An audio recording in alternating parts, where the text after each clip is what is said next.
On. And Joe Yaxley, I believe we're live, mate. How are you? Yeah, very good, mate. How are you? Yeah, good. So just a bit of a backstory. I reached out to Joe because I saw him on Instagram loads, and I was like, who's this dude sort of dressing up, doing weights, and noticed you're also a tradesman, albeit a Sparky. So, you know, Apologies. not many decorators love Sparkies. I get it enough at work. But, you know, I loved what you were doing. And, you know, I reached out to you and said about how my group is a nice group. We're, you know, my background in hypnotherapy and my, you know, the stuff I do with mental wellness and stuff. But what was missing really was nutrition, fitness, and I know the importance it plays in kind of looking after yourself. And, you know, if you look after your mind and your body, your nutrition, all the rest of it, you know, your life can improve personally, plus your work as well. So I reached out and I said, you know, Joe, I've got a great group. Do you fancy popping on? And you seem to know what you're doing on Instagram. I need to learn a thing or two from you. But, you know, we had a chat and you said, yeah, I'm up for it. So I appreciate your time in speaking to me and coming on tonight. And yeah, we just said we'll have a chat, introduce you, and yeah, it's nice to see you live. Yeah, it's good to be involved. Thank you very much for getting me involved. You're welcome. So we've done a little poll, and you know what it's like being a tradesman. You know, you've been a Sparky for a number of years. Yeah. You're having to fit in your fitness and nutrition as well as working on the tools all day long. And there's many factors which stop us from working out or looking after ourselves. You know, we can feel a bit sorry for ourselves. We work loads, we work weekends, we want a bit of comfort food and all the rest of it. Yep. But it's like a vicious circle of not really looking after yourself. So we done a poll, and top of it was like motivation. You know, you do a hard day's work. Maybe we can, I'll just say what was in the poll, and then maybe we can go through each one just as a summary. So motivation was number one. Like, you get in from a hard day's work, last thing you want to do is go to the gym, innit? Yeah, you're gonna is the change all biggest this. struggle, especially when you've, like you say, I always can we swear on this, or is it? Yeah, you swear. Yeah, I always say, like, even with my job, well, and your guys, when you're sanding and stuff, I always put on my Instagram. Same as you guys, getting covered in dust and shit, like literally, and you're covered in dust and crap. Yeah. And then you're thinking, well, literally, it's the last thing I want to do sometimes. So yeah, it is difficult, but that is where I think having a plan, having a program, just having not even a plan or program, just having some sort of structure in place that you can follow. That's like, right, you're planning out your day. Because I always say to people, right, if you're going to work tomorrow, Gary, you know exactly where you're going, you know exactly what materials you need.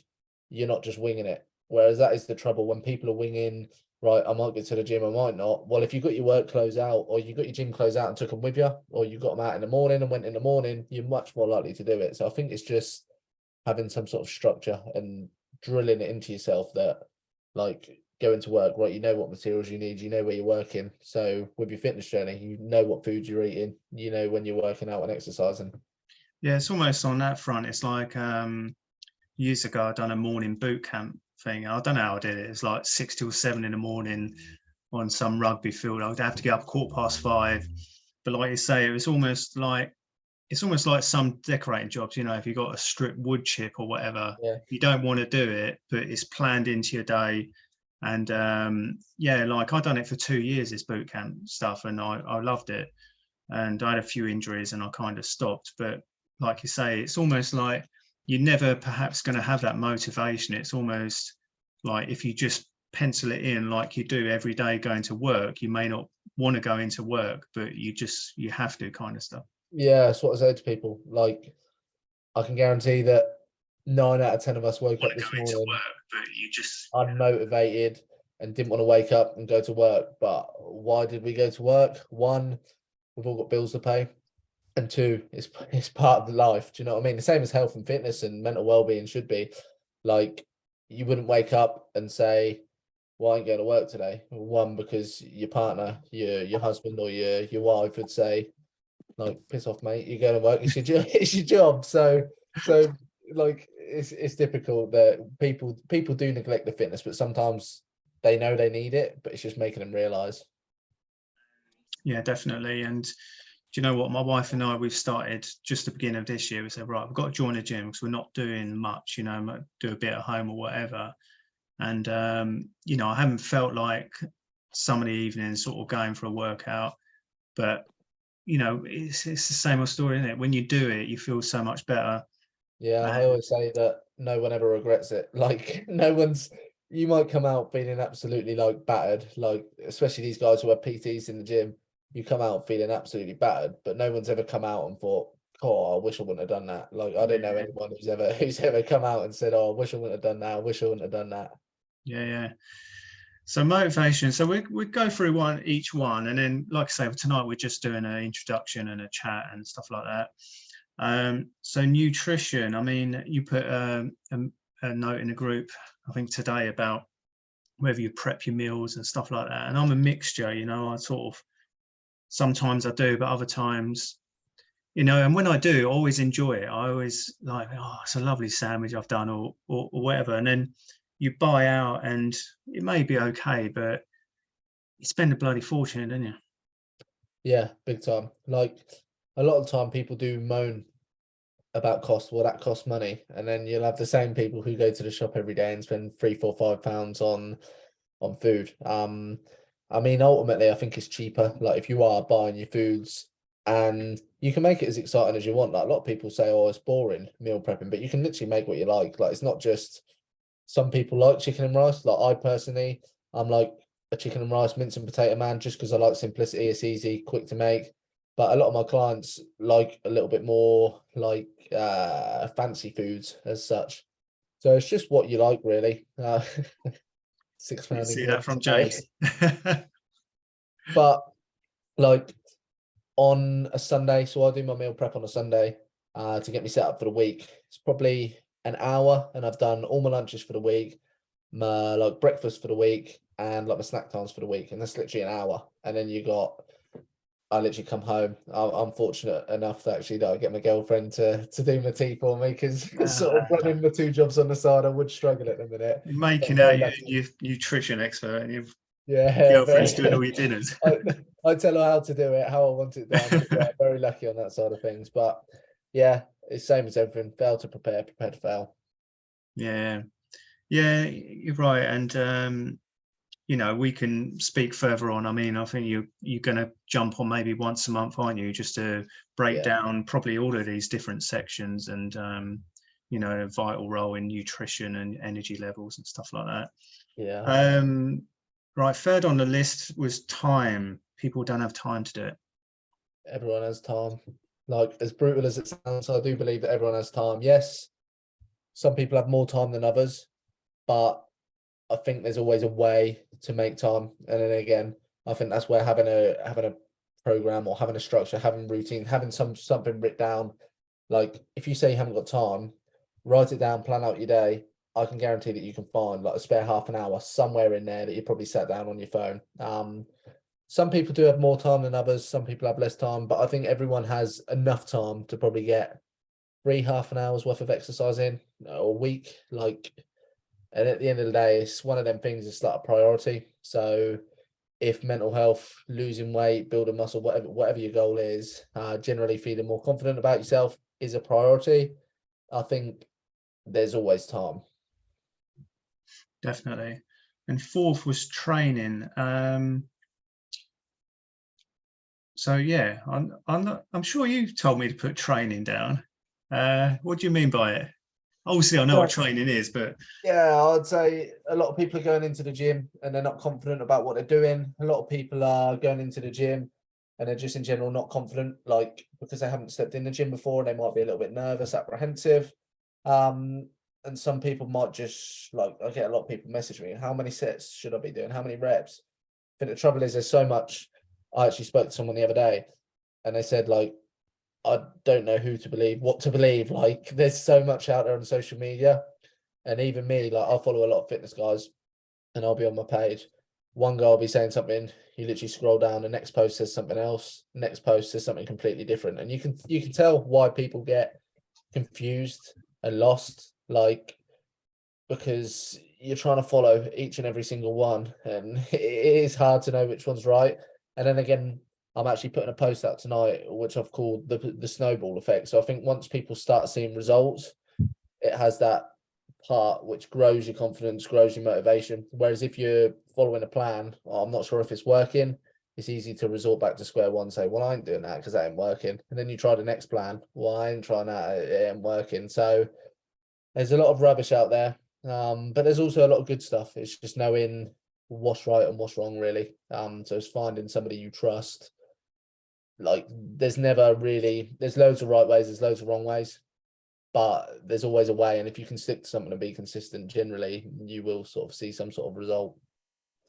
Yeah, it's kind of like it's like when I joined, my wife and I joined a gym in January. We all the locals like, chatting in the sauna, like, oh, I've had an influx of new people, they won't Oh no, last, that's and a all the proper rest of gym. it. Do you know what? I'm determined just to go along, just to prove them wrong. They're like, but like you got to. It's just a quiet sort of gym at a Holiday Inn, and it's mostly old people going. But they all know each other. It's like a family, and they're like, oh yeah, we won't be seeing him next month, and all the rest of it. But in fairness, like there's a few in their 70s, and they've just kept active the last sort of 10, 20 years, and Yeah, it's amazing how what sort of shape they're in and fitness and stuff. yeah, it's incredible. I think as you get older as well, I've spoke to a lot of guys who are on the tools, and I say like, why are you coming to me for help? And they say, well, like I'm struggling at work. And one of the guys I actually spoke to was a painter and decorator. He said, I'm on my knees all day at work and my joints are just hurting and aching, which like everyone has a different reason why they want to change and why they want to get fit or healthy. But ultimately it just boiled down to health. And I do think that health is wealth. Like Yeah. it is. And if you're going to work each day and your joints are hurting, your joints are aching, how long can you do that for? Yeah, I think that's the problem. Like, Sparkies have got it easy. You just chop your wires, leave it all over the place for us to bloody clear up. Yeah. But like painters, Multi-talented, I'm there one. painters, they do have, wear and tear for sure. Like I'm not smart enough to spray. If I was starting again, I would spray, but just years of rolling out, Yeah. shoulders, wrists, joints, knees, and all the rest of it. Yeah, it is hard on your body, isn't it? But I guess there's an element of, if you start exercising and strengthening, that you can take some of that back, maybe. Yeah, I think like you said, you've got people in your gym probably 60s, 70s, 80s who are well and they're active because they look after themselves and they're moving. Like it isn't, oh, get a plan, get a program, you're gonna have to jump on the treadmill for an hour. Like for some people it's just right, can you walk a little bit more each day? Can you maybe just walk a little bit more at work, be a little bit more active at work? Like you say, you're probably up and down ladders all day. So if you're not out of shape, but if you're at the point where you find it difficult to go up ladders, and like myself, I've spoke to several plumbers and electricians who are struggling to get into loft spaces and roof spaces.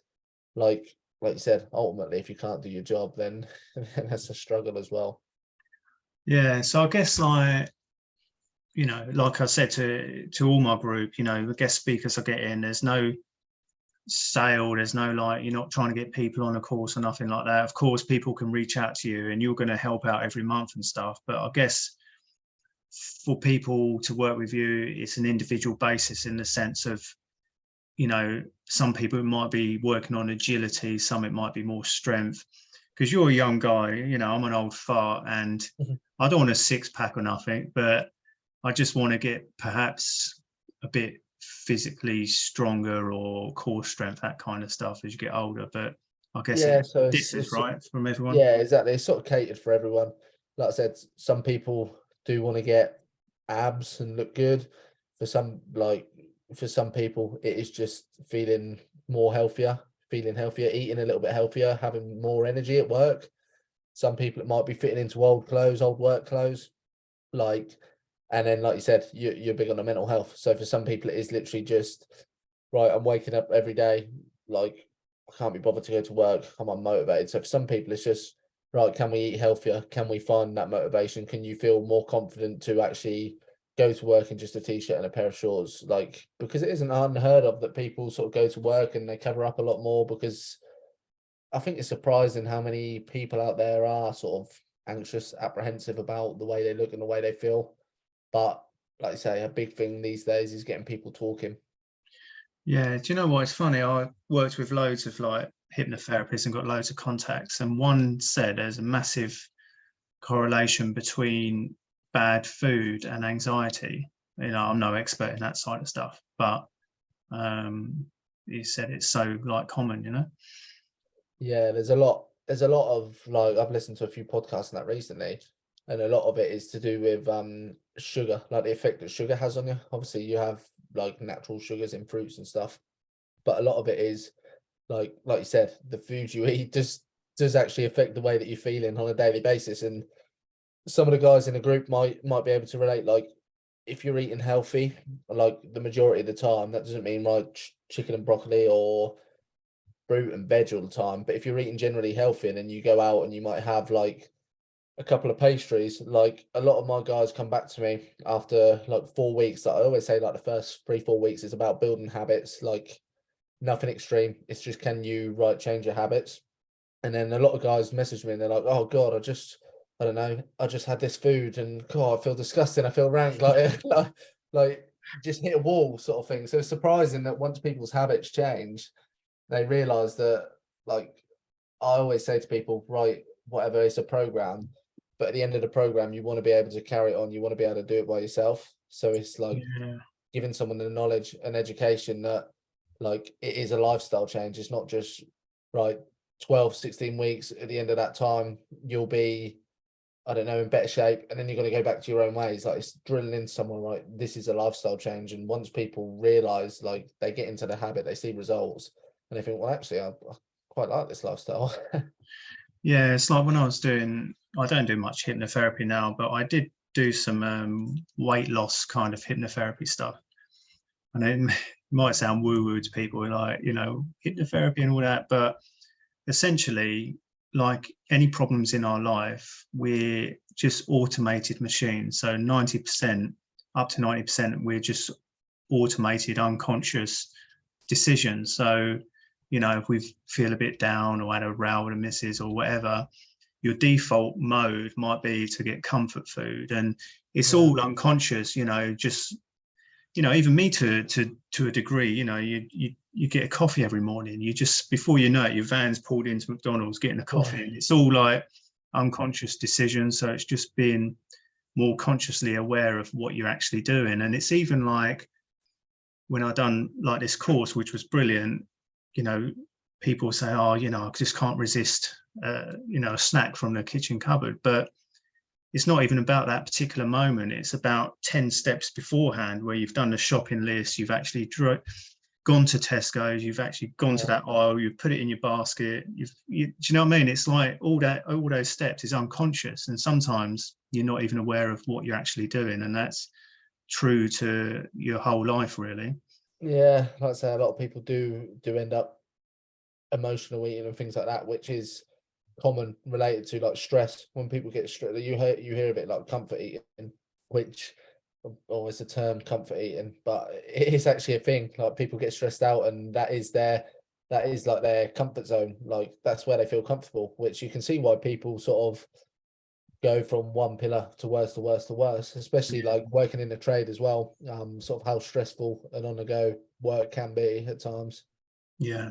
And it's designed, you know, as well, processed food is specifically designed to be addictive as well. Yeah, exactly. People in the group are like, Gary, what are you on about? You're a bloody painter. But I did actually do some stuff on this, and I was very interested. I'm just going to check if we got any messages. Hold on 2 seconds. Somebody's prepping a bit of soup for their lunch. I love soup for lunch. If anyone's got any questions for Someone's Joe, as well. yeah, Andy, jump.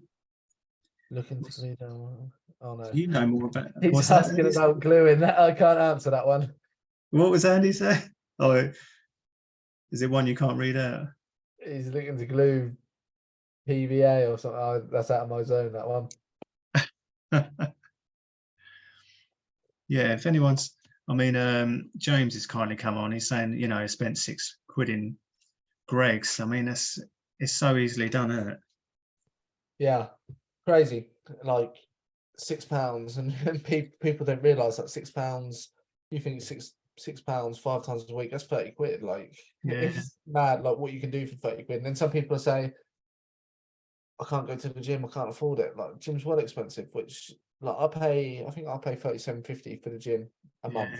I know one of my neighbours I was speaking to the other day. He was saying he goes to David Lloyd's and they put his membership up to about £75 a month. But again, if you get your use out of it, like he said, James went to Greg's today. There is some people who go every day and they'll spend 30-40 quid across the week. And then, let's say, they might moan that things are too expensive, the gym's too expensive, but it's difficult. It's just like priorities, really. But it is difficult working in the trade. You can see why people do find it difficult. And like I said, having been there, done it, luckily I've sort of managed to find ways that there is around it, but there is a lot of struggles, a lot of problems. yeah. It's kind of like, you know, like we talk about, and you work all day. You've got to have so many hats as a tradesman. You know, you work all day, so you've got to be hands on. You get home, and obviously you got, you know, people got families, stuff like that. Got to go out, look at jobs. You got to price jobs up. You got to do all the paperwork. You got to do all the marketing. And then it's like you got to price jobs up. Sorry about that, was me. I think someone's put a question on that. That's right. And then it's like 8, 9 o'clock at night, and then you're like, oh, shit, I ain't prepared food. What's Paul saying here? So Paul's saying, I find if I have like omelette, I can work all day on it, but if I have cereal, I'm hungry by midday. So yeah, it's all about fueling, right? Yeah, so if I have a free egg omelette, and you know why that is, I'm gonna have a bit of education here. So fats actually slow digestion. So if you have fats with like any meal, so eggs, obviously protein and fats actually slow your digestion, which again is going to keep you fuller for longer. Whereas when you're having cereal, what that's doing, you're basically, like if you look at the sugar in cereal, it's pretty much pure carbohydrates. It's full of a lot of sugar, which again has its uses in and around the workout window. But if you're having it in the morning, like it's weird because cereal, yeah, it's a morning food. But like I say, you have it, it spikes your blood sugars, you get that feeling, that rush. Yeah, I feel really great. 2-3 hours later, that comes back down, and then you're instantly feeling hungry again. I want, basically it's your body telling you that you want to spike your blood sugars again. So yeah, that is why. Again, like I know you probably see a lot of fitness people bang on about protein, but again, protein is the most satiating macronutrient, which means yes, you should have a protein target if your goal is to obviously like build muscle. But again, if you have 50 grams of protein as opposed to 50 grams of carbohydrates, you'll feel more fuller having the 50 grams of protein. Like it might not seem as much food, but actually the way it metabolizes in your body will actually make you feel fuller because it is more satiating. So Gotcha. Logan's saying, I seem to work without eating. If I do eat, I feel like I can't be asked after it. I seem to work about you. Yeah, again, blood, when you eat, blood rushes to your stomach, and then again makes you feel tired again because it's going to your stomach. So that's a common one. We've all had that big meal, and then we like Christmas Day or whatever, or on a Sunday lunch, and then we sit on the sofa. Everyone feels tired, so that's why. So is that like, would that be like, I know we don't have to go into detail tonight, but is that just the wrong foods perhaps? Potentially, but again, a lot of it is when people are overeating, and then it's again like the blood is going to your stomach to digest the food. Like, so it is biologically like quite confusing what happens, but essentially, right, the blood's flowing down there to digest your food, which again is what's causing people to feel hungry. And again,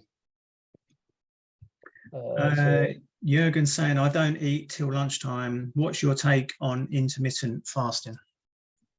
personally, full intermittent fasting, not a fan of, because I think there's like, for people who want to lose weight, I don't believe in cutting out.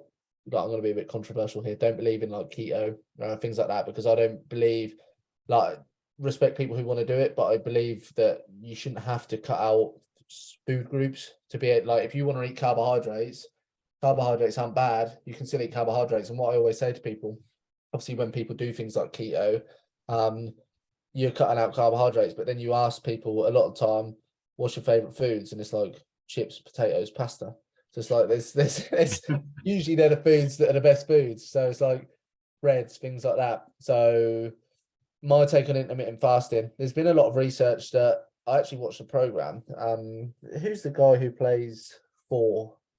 Oh, can't remember his name. Yeah, I don't know his name, but I know what you mean. Chris Hemsworth, I think his name is. And he done a thing, and he done intermittent fasting, but that was like serious intermittent fasting. That was like for 4 days at a time. And they reckon that if you can do that, that has like incredible effects on your body, like resetting for illness, for everything like that.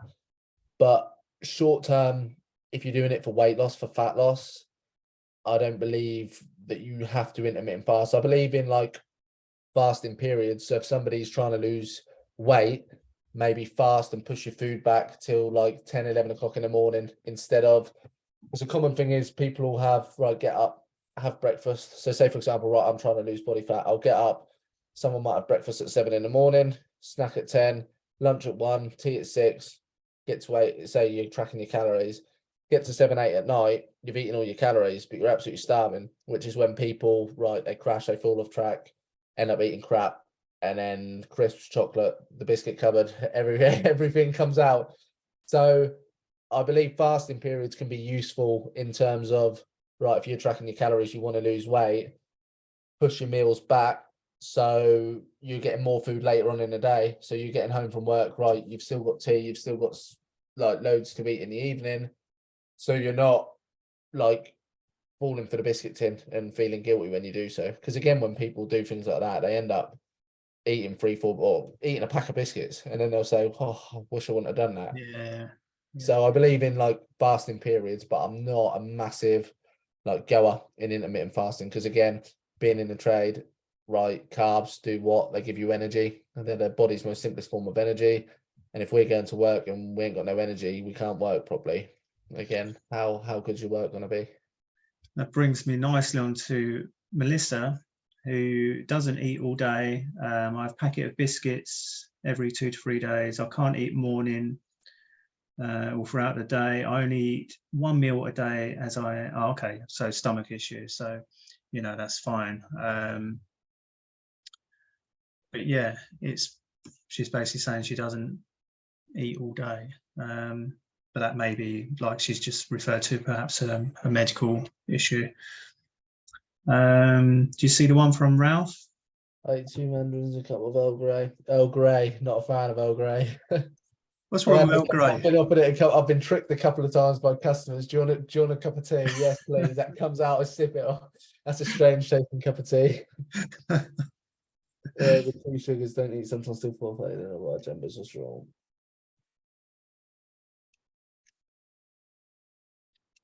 Yeah. So again, I would say your best thing to do is not restrict, because when people usually restrict themselves, again, it comes down to that, right? You're restricting yourself. Like, I speak to a lot of guys who actually signed up with me, and they say, right, what's your current diet like?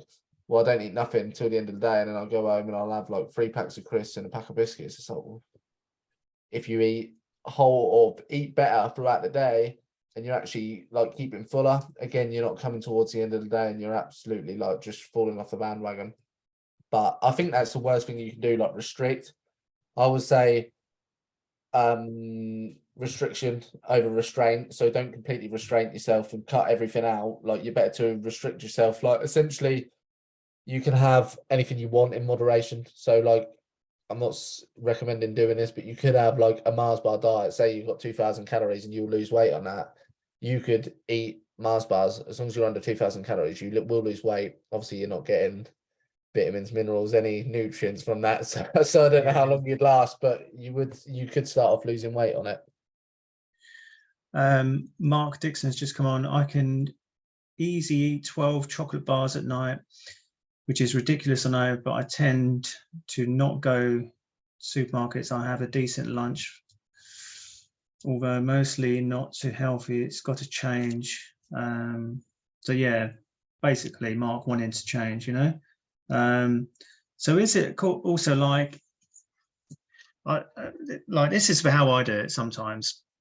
My wife done a nutrition course and it was amazing.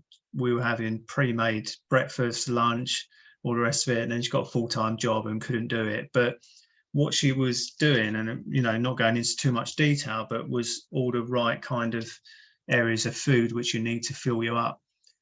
Now, I say I pre-prepare or do a sandwich, but it always comes with a packet of crisps and a chocolate biscuit, and it's almost like a lazy kind of default in it, just to kind of fill you up. And I think that's the problem with a lot of us, you know, customers will get a cup of tea, get offered biscuits, which are great, but it's all and it's it a makes it false difficult economy, as well isn't it? because a lot of the time, like if you get offered them things and you're the only one who says no, everyone's like, "Well, go on, have it." And sometimes, like you can see how people like sort of go a bit out of control because peer pressure, like despite laughing about it, peer pressure is a massive thing. Like you hear people on diets and they'll go out and like the partners will say, "Well, no, go on, that's all right, you can have one," but it's Yeah. that's the trouble. You've got to. It's difficult when like your partners or your friends and family don't support because it can be hard. And like I say, working in a trade, you go in and do you want a biscuit? Do you want a bacon roll? And then you almost feel rude saying no sometimes. Just quickly, because I don't want to take too much of your evening, Joe. Ralph's a good lad. 2 litres of water a day. I know it can depend on everybody, but I know I saw one of your Instagrams about, you know, having a good sort of water on the first thing on the morning. What would you say around water? So water, water, Water. water, Tell you're a water. tradesman. Yeah, water. You should have like it's difficult. Like people do struggle with it, but you should have like a liter within the first hour of waking. I recommend to the guys I work with personally, 1.5 liters within the first hour of waking, because through the night, on average, people lose around 2 liters through respiration, perspiration, like sweating and breathing. Like even if you're waking up not sweating, like you do lose it. So it is. I recommend like a liter and a half as soon as you wake up to obviously hydrate. But a lot of people like don't even drink a liter. It'd be surprising. A lot of people don't even drink a liter throughout the whole day. And there's some sort of statistic, I can't remember it off the top of my head, but it's about the amount of water you lose through the day through sweating and breathing and blinking and things like that. And it's like little percentages that if you're literally not drinking, these percentages can like severely dehydrate you and actually cause like serious health implications. Like it's actually quite serious and they're really small percentages. So my recommendation, obviously everyone's different body size, height, things like that. But women, minimum of 3 liters, going to be controversial because a lot of people say 3 liters, I can't drink that. And then blokes anywhere between 4 and 6. Like again, the guys who I'm working with, the ones who train regularly and go to the gym, they're probably on the upper end of that spectrum, because there is so many benefits to do with water. But yeah, and then again, when you're working in hotter climates or during the summer, you want to be increasing it by like a liter. But yeah, women 3 liters, men a minimum of 4 liters, really. Yeah, see, that terrifies me because like on a morning, I barely do a pint of water, and I just have water all day long. But yeah, I can't imagine drinking so much water. I know I drilled into my dad about it because I can't remember, he was moaning about something. I said, you need to drink more. I can't, I'll be pissing all the time. I said, yeah, but you need, that's what I say to my clients, try and get it in the morning, because obviously if you're necking 6 liters of water from 3 o'clock to 10 o'clock, you're gonna be up all night back and forth from the toilet. But yeah, that's why obviously first thing in the morning and then I don't know, another liter before midday.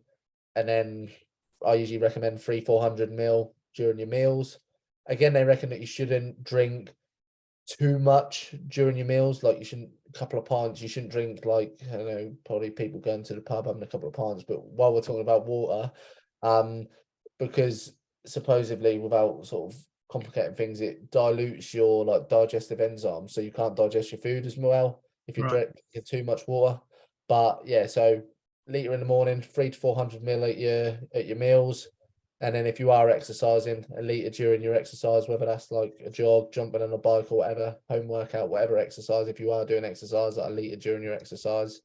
But yeah, it's phenomenal really how like underhydrated people are. Yeah. A couple of people just saying about, does coffee count as fluids? And Ralph saying, doctor told me to avoid caffeine and sugar. So his doctor said avoid caffeine and sugar. I mean, do you know what? It's I like a coffee on the morning, and I know I'm probably doing wrong by my first drink is a cup of coffee.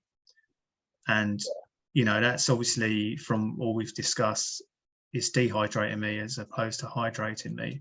Yeah, What's your take on coffee? Because I've sort of got a gut instinct. I need to not maybe give it up, but I feel it doesn't do me. You know, it's that sort of, you get a crash from it, and I tend to yeah, get that in the afternoon.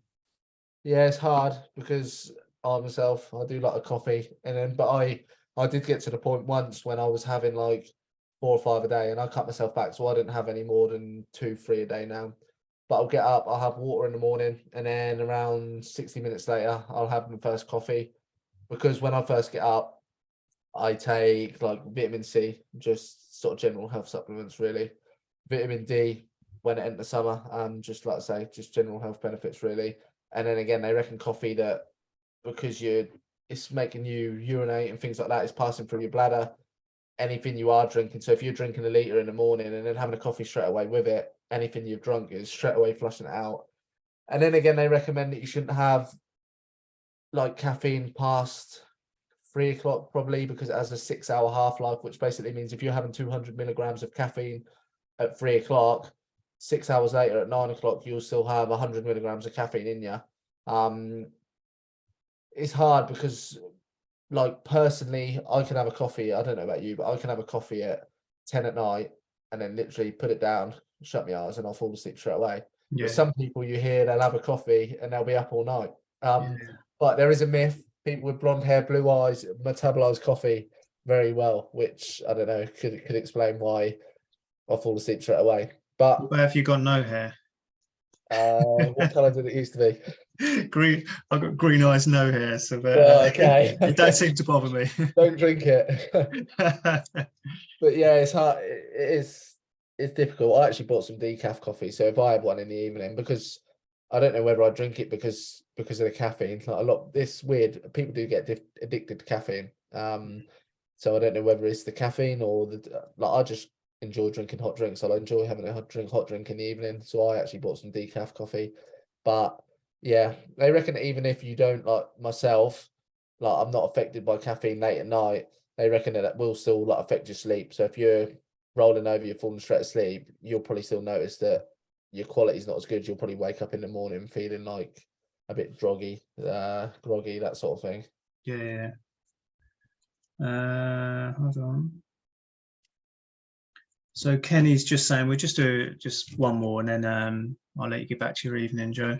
So Kenny's saying he eats lots of different stuff, sometimes healthy, sometimes I just dodge out, but I always stay around 70 kilos. Everything in moderation, but then 10 to 15 cups of tea a day just rounds it off. Kenny, you might just be a lucky man. I've seen Yeah, some of your posts. What it is, Kenny, I've seen your dancing, and that must keep you slim. I'll And have to jump on it and see. Alfred's saying a Costa coffee is a must on a morning. I've done so for the last 30 years, plus 2 litres of water a day. So yeah, it's all good, all in Yeah, I moderation. do. Like I say, a lot of it I think is like just enjoying having a coffee, like going to the coffee shop because I'm one for that. If I drive past a Costa, I think, well, I fancy one of them. So Yeah, it's like a little treat, isn't it? yeah, I think it's important with things like that just to be sensible about it. Like if you're nailing like 15, 16 coffees a day, obviously it probably is going to have like health implications, and it's probably going to do you no good. But I think like 3 or 4 coffees during the day, as long as you're not going excessively at night time, like, and it is, you're waking up in the morning, it's affecting you, then I sort of don't really see a problem with it. Right, Joe. Well, I appreciate your time. So No we've, problem. like I say, we've just connected the last sort of week or so, and seeing you on Instagram, I was really impressed with what you had to say.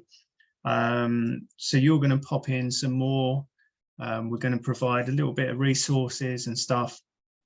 But I just wanted to introduce you in the first instance, and you're a member in the group now. So if there's any questions, you can reach out to Joe. You're going to be posting lots. I know you're heavy on social media. You're doing ever so well, and I know more so on Instagram. But you're going to help us out in the group and stuff. Yeah, of And course. And I was going to yeah, say, I if anyone appreciate your does have, time, man. if anyone does have anything specific that they do want answering, or any questions, either pop them in the group, tag me in it, or send me a message, and I'll get back to you. Like if there is anything specific, or if there is any like specific trainings or anyone wants to be a bit more educated on, again, pop it in there, and I'll see if I can create like some resources to obviously help and benefit. Yeah, and we're going to put something together, aren't we? Maybe something where you're not doing like a personal one-to-one, but something where we can do something as a group, perhaps like a 12-week program, and then we can have a competition, see who's lost the most weight or feels good, or we're going to put something together. But like I say, we've just met, but I can see us working together for many years to come, and I want to support you in what you're doing, because it's brilliant. It's really needed. I only see today on a job various trades in, and quite frankly, they're eating crap and a bit overweight, a bit fed up. And, there's a need for, and that's like in this group, it's not just about painting. Obviously, we want to know what paints are good, but it's just, we're human beings, aren't we? And, I want everybody to be well mentally and physically, and just to help each other out. So that's what it's all about. And it's good to add you to it, because it's something we didn't have before. Yeah, I think it's important. Again, we've just touching on that. Sometimes when I have sort of goal setting calls with people, you'll say like, who's the most important person? And I say, oh, my wife, my kids. But I always say, no, the most important person is you, because if your health is wealth, and if you're not here because you can't, health problems, or you can't work because of your health problems, because you're too heavy, your joints hurt, whatever, then so it is important to understand that the most important person is you, because if you're not well, you're not functioning, you're not thinking right up here. Again, it don't affect your work, but it affects your relationships, your work life, your family life, like it affects absolutely everything. So yeah, it's great what you're doing with like the mental side of things and how that comes together with the physical. Because like I say, I think they all interlink perfectly. And working in the trade, everyone says, oh, it's easy, you work in a trade, but I think it's probably the most difficult thing, working in the It trade. is. It's So bloody hard work. full on, unpredictable, you never know what's going to happen, and yeah, nothing straightforward. Yeah, we can all agree on that. You see the comments every day. And cheers, James, for listening in, mate. We're going to get you some meal plans sorted, save you £6 a day in Greg's. But cheers, James, for coming on. And Joe, I really appreciate it. We'll catch up soon, yeah? Yeah, no problem, mate. And I And look forward to working with you, mate, and yeah, helping everybody out within the group. and cheers everybody for listening and all your questions. That's what it's all about. It makes it really good when we do our lives. So yeah, have a good evening, everybody. Take care.